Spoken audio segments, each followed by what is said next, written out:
नमस्कार, जय जोहार, बहुत स्वागत आप सभी का ABC 24 में और मैं हूं आपके साथ शुभांगी ठाकुर। गुड मॉर्निंग छत्तीसगढ़ आप देख रहे हैं। इस बुलेटिन में हम आपको देंगे छत्तीसगढ़ की सभी खबरों का पूरा अपडेट। बुलेटिन की शुरुआत करेंगे, लेकिन सबसे पहले नजर आते हैं आज के हेडलाइंस पर।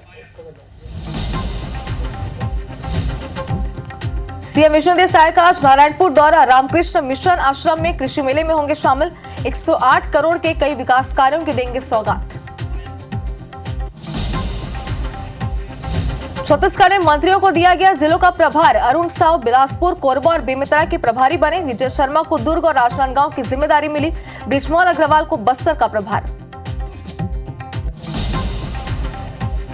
अमरजीत भगत और सहयोगियों के घर चौथे दिन भी आईटी की जांच जारी। अब तक 2 करोड़ 10 लाख नकदी बरामद। पूर्व मंत्री शिव डहरिया ने किया पलटवार।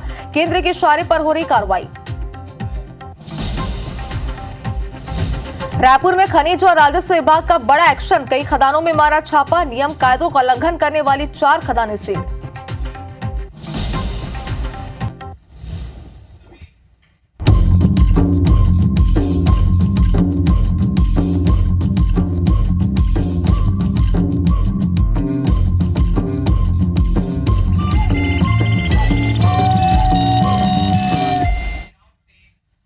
तो खबरें देखते हैं विस्तार से और बुलेटिन की शुरुआत करेंगे इस वक्त की बड़ी सियासी खबर के साथ। मंत्रियों को जिलों का प्रभार दिया गया है। डिप्टी सीएम अरुण साव बिलासपुर, कोरबा और बेमेतरा जिले के प्रभारी नियुक्त किए गए हैं।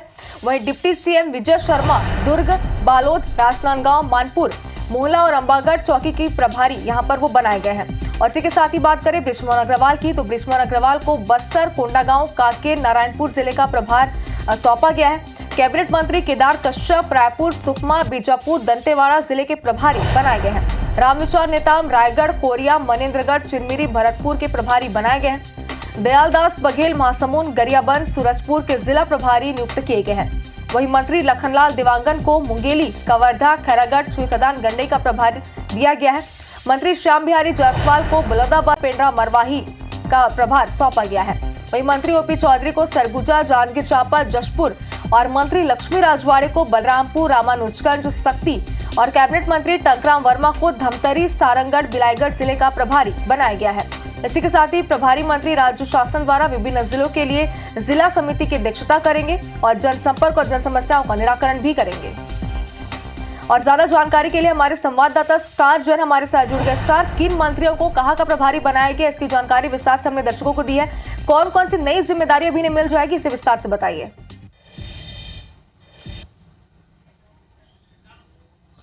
देखिए, मूल रूप से जिले के विकास कार्य के लिए जो जिला विकास समिति होती है उसके जो पदेन अध्यक्ष होते हैं वो मंत्रियों को दिया जाता है। और अलग अलग मंत्रियों को, जो कैबिनेट के मंत्री, उनको अलग अलग जिले के प्रभार बनाए गए हैं। और कई मंत्रियों को 2 जिले हैं, तो कई को 3 है, कई को 4 है। क्योंकि मंत्री पद सीमित है, लेकिन जिलों की संख्या देखा जाए तो ज़्यादा है। उस लिहाज से कई मंत्रियों को 2 या 3 जिले सौंपे गए हैं। और जो बड़े जिले हैं वहाँ पर 2 जिले को शामिल किया गया है। छोटे छोटे जिले तो 3 से 4। मूल रूप से ये है कि जो जिले के विकास कार्य होने हैं उस पर विभागीय मंत्री जो जिम्मेदारी रहती है, उसके साथ साथ जो प्रभारी मंत्री रहेंगे उनको कोऑर्डिनेशन होगा। हाँ, विभाग की योजनाओं का सही के तरीके से इम्प्लीमेंटेशन हो पाएगा और प्लानिंग तरीके से हो सकेगी और एक प्रकार से नियंत्रण सरकार का और प्रशासन के बीच में रहेगा। कुल मिलाकर ये है कि जो विकास कार्य होने हैं और आपसी सामंजस्य के तहत ये काम सुचारू रूप से हो सकेंगे और इसकी वजह से ये प्रभार सौंपा गया है। और जब ओवरऑल जब कैबिनेट की बैठक होती है तो हर जिले की अपनी अपनी समस्याएं रहती है और वो जिले की समस्याएं जो प्रभारी मंत्री हैं उसके माध्यम से कैबिनेट तक पहुंचेगी या विकास कार्य की जो आवश्यकता है वो कैबिनेट तक पहुंचेगी और इससे उस क्षेत्र का विकास होगा। तो योजना यही है कि जो अलग अलग जिले हैं उनके लिए प्रभारी मंत्री बनाए गए ताकि वहाँ जिले की जो प्रॉब्लम्स हैं या विकास कार्य हैं वो उस प्रभारी मंत्री तक पहुँच के जरिए कैबिनेट तक पहुँचे और सरकार तक पहुँचे। यहाँ बिल्कुल स्टार, जैसे कि जानकारी आप दे रहे हैं, तो सरकार की कवायद से प्रभारी बनाए जाने के बाद मंत्रियों को जिलों में तेजी आएगी विकास कार्यों में। लेकिन क्या आपके पास अब तक कोई जानकारी है, क्योंकि बताया जा रहा है कि सभी प्रभारी अपने अपने जिलों का दौरा करेंगे, वहां पर निरीक्षण करेंगे। कब से कार्य शुरू होगा, इस पर कोई जानकारी? देखिए इमीडिएट एक्शन शुरू हो जाएंगे और आज से कई मंत्रियों के दौरे भी हैं अलग अलग। देखेंगे जैसे अरुण साव की बात करें तो वो अपने प्रभार वाले इलाकों में भी जाएंगे। बाकी मंत्रियों का भी अब प्रोग्राम तय हो जाएगा और जल्द से जल्द, क्योंकि हर जिले की विकास समिति की बैठक होनी है, तो ये भी हो सकता है कि एक स्थान पर दो या तीन जिलों की बैठक रख ली जाए। वैसे संभवतः देखा गया है कि अलग अलग जिलों का दौरा किया जाता है, जिले के हिसाब से बैठक की जाती है ताकि ज़्यादा से ज़्यादा चीज़ें सामने आ पाए। और आज से ही ये शेड्यूल बनने शुरू हो गए हैं। कई मंत्रियों के तो आज दौरे हैं अपने अपने ज़िलों के, और उसके बाद आने वाले समय में ये दौरे और बढ़ेंगे और लगातार बैठकों का दौर भी जारी होगा। बिल्कुल स्टार, तो सभी मंत्रियों के शेड्यूल को लेकर लगातार अपडेट आपसे लेते रहेंगे। फिलहाल आपका शुक्रिया तमाम जानकारी के लिए। और चलिए अब बात करते हैं मुख्यमंत्री विष्णुदेव साय के आज के दौरे की। तो दो जिलों के दौरे पर रहेंगे सीएम विष्णुदेव साय। नारायणपुर और महासमुंद जिले के दौरे पर रहेंगे और नारायणपुर में किसान मेला में सीएम साय शामिल होंगे। इसी के साथ ही अब बात करें महासमुंद की, तो महासमुंद में श्री गुरु रविदास महासभा के सम्मेलन में मुख्यमंत्री आज शामिल होंगे। तो दो जिलों का दौरा करने वाले हैं आज मुख्यमंत्री विष्णुदेव साय। नारायणपुर और महासमुंद ये दोनों जगहों पर आज दौरे पर रहेंगे और स्थानीय कार्यक्रमों में वहां के शामिल होंगे। नारायणपुर की अगर बात करें तो यहाँ पर किसान मेले का आयोजन किया जा रहा है, जिसकी तैयारियां पिछले कई दिनों से की जा रही थी। इसमें सीएम शामिल होंगे। साथ ही महासमुंद में श्री गुरु रविदास महासभा के सम्मेलन में भी मुख्यमंत्री शामिल होंगे। तो आपको बता दें कि यहाँ पर लोगों को संबोधित करते हुए भी मुख्यमंत्री नजर आएंगे और आने वाले दिनों में सरकार की क्या योजनाएं हैं सभी वर्गों के लिए, इस बात की जानकारी देते हुए विस्तार से लोगों को यहाँ पर मुख्यमंत्री नजर आएंगे। तो बेहद ही खास उनका ये दौरा रहने वाला है। दौरे को लेकर IBC 24 पर आज पूरे दिन अपडेट भी आप तक पहुंचाते रहेंगे। दो जिलों का आज धुआंधार दौरा करने वाले हैं मुख्यमंत्री। इधर छत्तीसगढ़ के दौरे पर कांग्रेस प्रदेश प्रभारी सचिन पायलट हैं। आज कोरबा और अंबिकापुर से में नेताओं के साथ वो बैठक करेंगे। राहुल गांधी की भारत जोड़ो न्याय यात्रा की तैयारियों को लेकर समीक्षा करेंगे।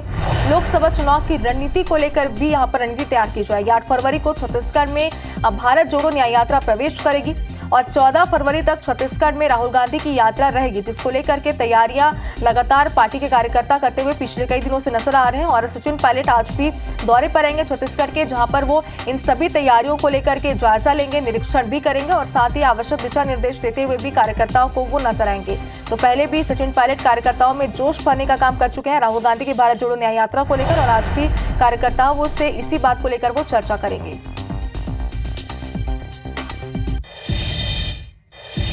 और कोल स्कैम की FIR के नाम आने के बाद पूर्व खाद्य मंत्री अमरजीत भगत की मुश्किलें बढ़ती ही जा रही है। IT की टीम ने न सिर्फ खाद्य मंत्री बल्कि उनके करीबियों और उनसे जुड़े लोगों पर भी दबिश दी है और उनसे पूछताछ कर रही है। देखिए सरगुजा में पिछले 4 दिनों में IT की टीम ने किस किस पर शिकंजा कसा है इस रिपोर्ट में।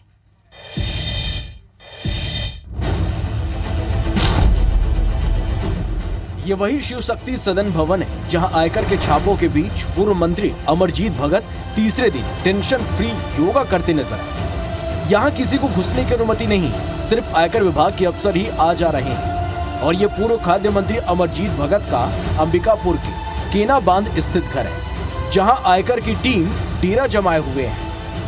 31 जनवरी से आयकर की टीम ने भगत के अंबिकापुर घर, रायपुर निवास, केना बांध कार्यालय, सीतापुर कार्यालय समेत पाइप फैक्ट्री में दबिश दे रही है। 31 जनवरी को IT की टीम ने निज सचिव राजेश वर्मा के राजपुर निवास और सब इंस्पेक्टर रूपेश नारंग के आवास पर दबिश दी। 1 फरवरी को इंजीनियर और आर्किटेक्ट प्रमोद टोप्पो और CA HK जायसवाल से पूछताछ की गई। जायसवाल के पास से रिकॉर्ड दस्तावेज जब्त किए गए। 2 फरवरी को कांग्रेस नेता अटल यादव के घर मैनपाट में दबिश दी गई। IT की टीम ने अटल यादव से पूछताछ की। राजीव अग्रवाल के घर दबिश दी। अमरजीत भगत के कमरों की तलाशी ली गई।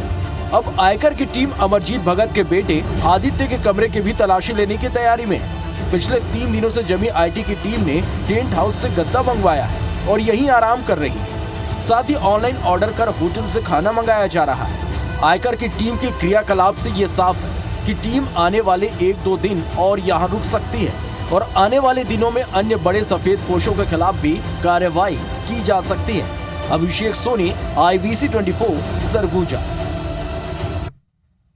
और अब बालोद से आपको बड़ी खबर दिखाते हैं। 3 लोगों की संदिग्ध मौत का मामला सामने आ रहा है। एक ही परिवार के 3 लोगों की संदिग्ध मौत हुई है। फंदे पर लटकी मिली है मां और 2 बच्चों की लाश। महिला की उम्र 28 साल बताई जा रही है, बच्चों की उम्र 2 और 4 साल है।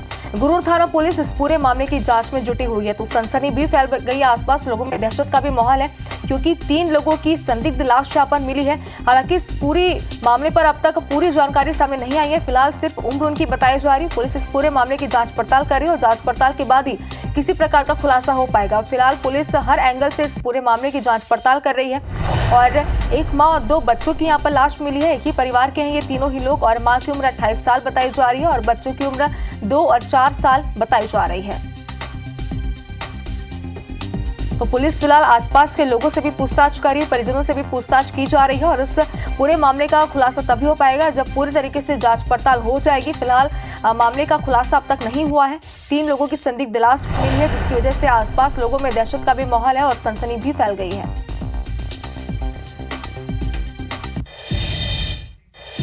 और राजधानी रायपुर से एक दिल दहला देने वाली खबर सामने आ रही है, जहां 9 माह के बच्चे का सौदा किया जा रहा था।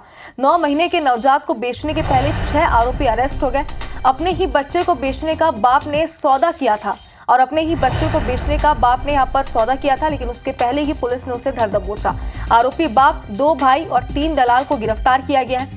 आरोपी पुलिस की तत्परता से पकड़े गए हैं। खरीदार बनकर रायपुर पुलिस के ये जवान गए हुए थे। आरोपियों के खिलाफ मानव तस्करी का मामला दर्ज कर लिया गया है। तो पुलिस की सूझबूझ से तस्करी करने से पहले ही ये आरोपी पकड़ा गए और अब पुलिस इनसे आगे भी पूछताछ कर रही है। क्या पहले भी इस तरीके की वारदातों को ये अंजाम दे चुके हैं। फिलहाल रिश्तों को शर्मसार करने वाला ये मामला है क्योंकि बाप ने अपने ही बच्चे को बेचने का सौदा यहाँ पर किया था, लेकिन उसके पहले पुलिस उसे धर दबोचा है। 9 महीने का ये नवजात बताया जा रहा है। 6 आरोपी पुलिस की गिरफ्त में है जिनसे पुलिस पूछताछ करी। बताया ये जा रहा है कि पुलिस के जो जवान थे वो खुद खरीदार बनकर उनसे मिलने के लिए पहुंचे हुए थे, जिसके बाद अपनी सूझबूझ से पुलिस ने इन्हें गिरफ्तार किया, इन्हें पकड़ा है। और राहत की बात यही रही कि सौदा कर लिया गया था, लेकिन तस्करी के पहले पुलिस ने इन 6 आरोपियों को गिरफ्तार कर लिया है।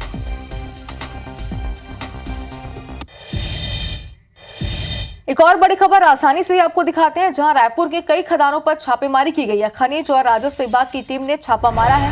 नियम कायदों का उल्लंघन करने वाली 4 खदानें सील की गई है। 4 जगहों से रेत का अवैध भंडारण जब्त किया गया।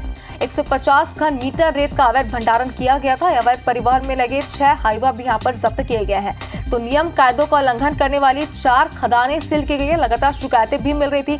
कई वीडियोस भी राजधानी रायपुर से सामने आ चुके थे, जिसके बाद खनिज विभाग ने एक बड़ी कार्रवाई यहाँ पर की है। तो तस्वीरें भी आपकी टीवी स्क्रीन पर है। हाईवा भी यहाँ पर जब्त किया गया है। 6 हाईवा बताया जा रहा है जो कि अवैध परिवहन में लगा हुआ था, जिसे पुलिस ने जब्त कर लिया है और इस पूरे मामले की जांच पड़ताल अब आगे भी की जा रही है। तो खनिज विभाग का एक बड़ा एक्शन इसे कह सकते हैं, क्योंकि लगातार शिकायतों के मिलने के बाद भी कार्रवाई नहीं होने पर प्रशासन पर भी कई तरीके के सवाल खड़े उठ रहे थे। लेकिन अब राजधानी रायपुर के कई ऐसे विभाग है जहाँ पर कार्रवाई की गई है।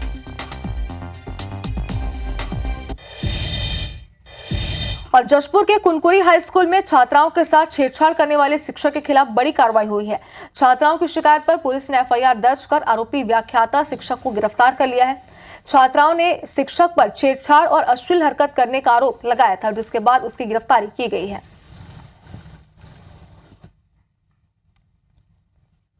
शिक्षक के द्वारा छेड़छाड़ किया जा रहा था, जिसकी जांच प्रतिवेदन में प्राप्त होने पर तत्काल थाने में एफआईआर दर्ज की गई और उसके खिलाफ, शिक्षक के खिलाफ पर्याप्त सबूत पाए जाने पर उनको हिरासत में लिया गया है। रायपुर में IBC 24 की खबर का बड़ा असर हुआ है। रेलवे स्टेशन में पार्किंग ठेकेदार के गुर्गों द्वारा अवैध वसूली की जाती थी, जो कि बंद कर दी गई है।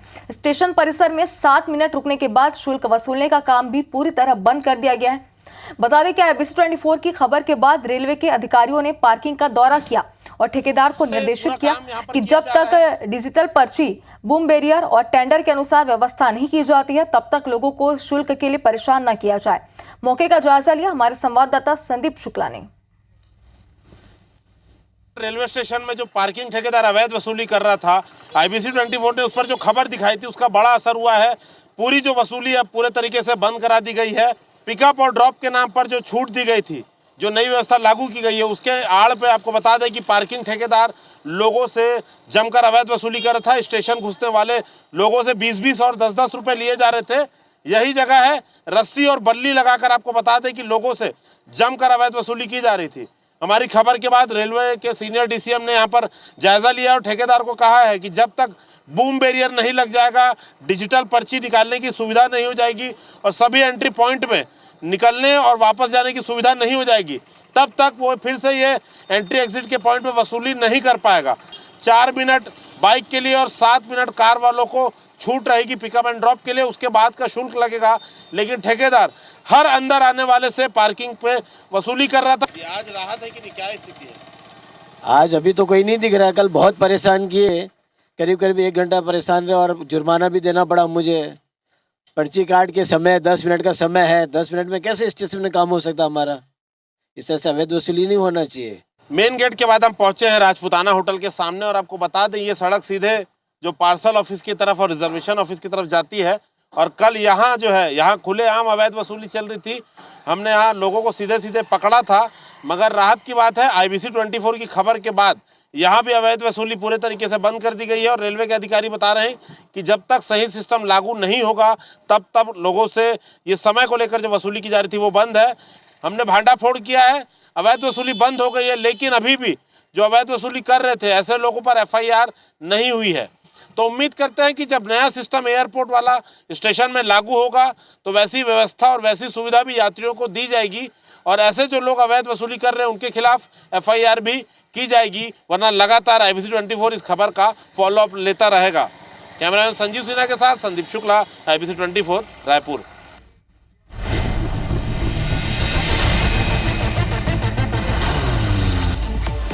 भोपाल में आज मोहन सरकार के मंत्रियों की पाठशाला लगेगी। सीएम डॉक्टर मोहन यादव और सीनियर मंत्री क्लास लेंगे। सीएम डॉक्टर मोहन यादव आज कई कार्यक्रमों में शामिल होंगे। सीएम लोकसभा चुनाव कार्यालय का शुभारंभ करेंगे।